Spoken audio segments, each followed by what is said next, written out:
One day, Edward was in the shed where he lived with the other engines. They were all bigger than Edward and boasted about it. "The driver won't choose you again," said Gordon. "He wants strong engines like us." But the driver and fireman felt sorry for Edward. "Would you like to come out today?" "Oh, yes, please," said Edward. So they lit his fire, made lots of steam, and Edward puffed away.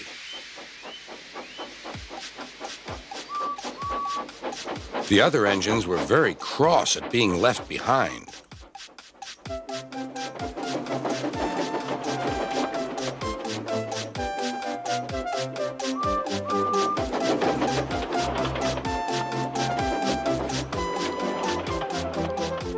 Edward worked hard all day. The coaches thought he was very kind, and the driver was very pleased.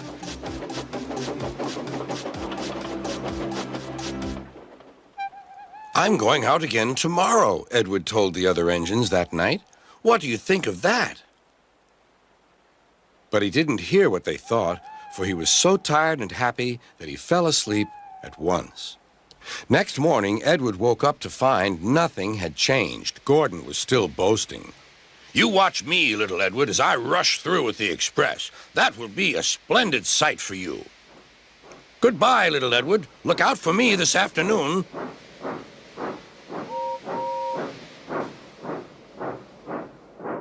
Edward went off to do some shunting.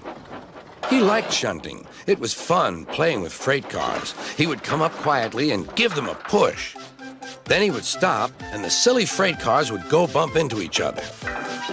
"Oh!" they cried. "Whatever is happening?"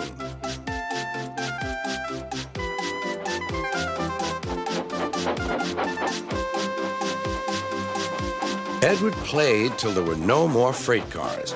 Then he stopped to rest. Presently, he heard a whistle. Gordon was cross. Instead of nice shining coaches, he was pulling a dirty freight train. "A freight train, a freight train, a freight train," he grumbled. "The shame of it, the shame of it, oh, the shame of it." Edward laughed and went to find some more freight cars. Then there was trouble. "Gordon can't get up the hill," the porter called to Edward's driver. "Will you take Edward and push him, please?" They found Gordon halfway up and very cross. His driver and fireman were talking to him severely. "You're not trying." "I can't do it," said Gordon. "The noisy freight cars hold an engine back so." Edward's driver came up. "We've come to push." "No use at all," said Gordon. "You wait and see," replied Edward's driver. They brought the train back to the bottom of the hill.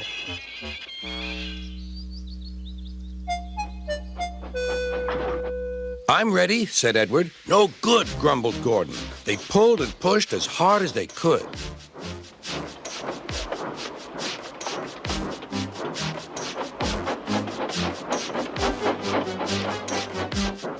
"I can't do it! I can't do it! I can't do it!" puffed Gordon. "I will do it! I will do it! I will do it!" puffed Edward. Edward pushed and puffed and puffed and pushed as hard as ever he could. And almost before he realized it, Gordon found himself at the top of the hill. "I've done it! I've done it! I've done it!" he said proudly. He forgot all about kind Edward and didn't say thank you. Edward was left out of breath and far behind, but he was happy because he had been so helpful.